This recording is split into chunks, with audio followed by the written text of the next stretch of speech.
Hello class 11 chapter 4 की ये second video है जिसमें हम एनिमल किंगडम का जो पार्ट फर्स्ट था उसमें हमने लेवल ऑफ ऑर्गेनाइजेशन और सिमेट्री एज ए वर्गीकरण के आधार पर हमने संगठन के स्तर और सममिति को डिस्कस किया था। आज हम रेस्ट जो 4 हमारे पॉइंट्स हैं उनको डिस्कस करेंगे इस वीडियो में।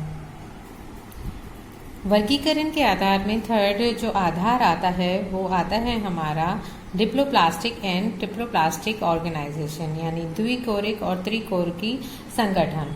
ये जो द्विकोरिकी यानी दो लेयर वाला और 3 लेयर वाला जो ऑर्गेनाइजेशन है वो किस बेस पर है? देखो बच्चों, जब भ्रूण का विकास होता है तो उसमें लेयर्स होती हैं जो कि फेट डिसाइड करती हैं कि आगे क्या ऑर्गन उसमें डेवलप होगा। उस आधार पर जो एनिमल है उसकी कॉम्प्लेक्सिटी डिसाइडेड होती है। तो जब हम भ्रूणीय अरेंजमेंट अगर देखें, भ्रूणीय स्तर पर एम्ब्रियोनिक लेयर्स देखें तो वो 2 भी होती हैं और 3 भी होती हैं, यानी एक्टोडर्म और एंडोडर्म।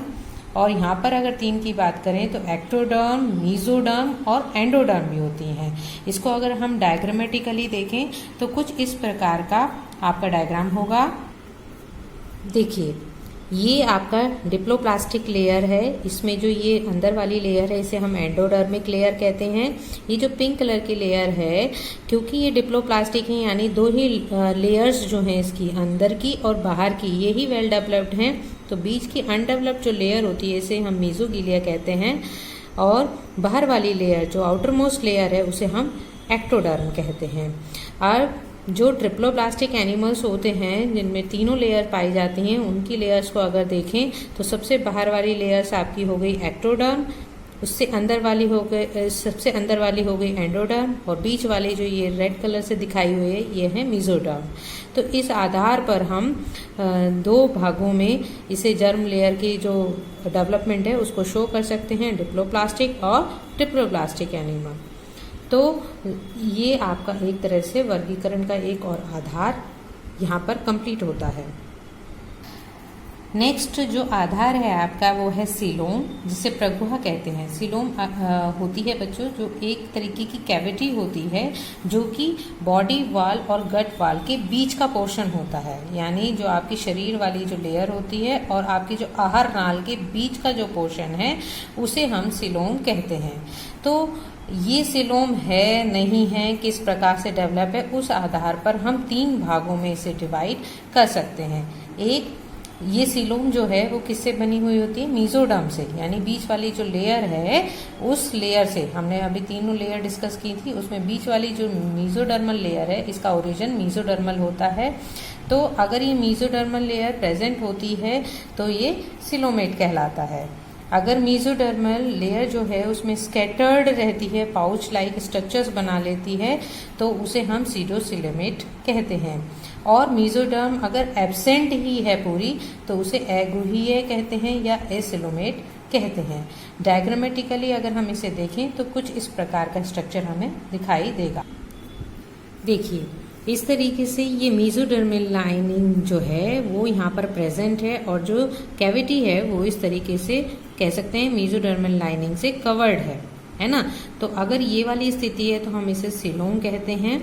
और अगर ये मीजोडर्मल लेयर की लाइनिंग आपकी स्फेरिकल फॉर्म में है और सीलोम्स जो है आपकी वो इस तरीके से है तो आपको सीडोसिलोम कहते हैं, यानी कैविटी पूरी तरीके से मीजोडर्मल लेयर से नहीं घिरी हुई लेकिन स्फेरिकल फॉर्म में मीजोडर्मल लेयर प्रेजेंट है, और जो आपकी सीलोम्स हैं वो इस तरीके से है इसमें, ठीक है। और अगर हम एक तीसरी कंडीशन जिसमें जो कैविटी है ही नहीं, जिसमें कि मीजोडर्मल लेयर जो है आपकी पूरी तरह से भरी हुई है और यहाँ पर कोई कैविटी है ही नहीं, इस कंडीशन को हम एसिलोमेट कहते हैं, ठीक है। 5वां आधार जो आपका आता है वो आता है सेगमेंटेशन, जिसे हम खंडी भवन भी कहते हैं। कुछ एनिमल्स में क्या होता है, पूरी बॉडी जो है वो डिवाइड रहती है सेगमेंट्स में। जिस तरीके से इसका बहुत अच्छा सा एग्जांपल अगर मैं यहाँ पर दूँ तो वो है अर्थफॉर्म, ठीक है। अर्थवॉर्म में आपने देखा होगा कि इस पूरा जो स्ट्रक्चर है उसमें सेगमेंट्स यानी टुकड़ों में विभाजित वो पूरी बॉडी उसकी दिखाई देती है। ठीक है, तो इस आधार पे भी हम जो पूरा एनिमल किंगडम है उसको हम डिवाइड कर सकते हैं। 6 और सबसे इम्पॉर्टेंट जो है आपका नोटोकॉर्ड पृष्ठरज्जु। नोटोकॉर्ड जो है आपकी अगर एनिमल में प्रेजेंट है या नहीं, ये भी नोटोकॉर्ड जो है आपकी मेसोडर्मल लेयर से जो रॉड लाइक स्ट्रक्चर होता है, एक तरह से हम रीढ़ की हड्डी जिसे कॉर्डेटा किंगडम में कह देते हैं, वो उसकी प्रेजेंस वो है या नहीं है, उस आधार पर भी मेनली हम 2 भागों में पूरे एनिमल किंगडम को डिवाइड कर देते हैं, कॉर्डेटा एंड नॉन कॉर्डेटा। तो बच्चों ये 6 आधार थे आपके एनिमल किंगडम में क्लासिफिकेशन किस तरीके से किया जाता है।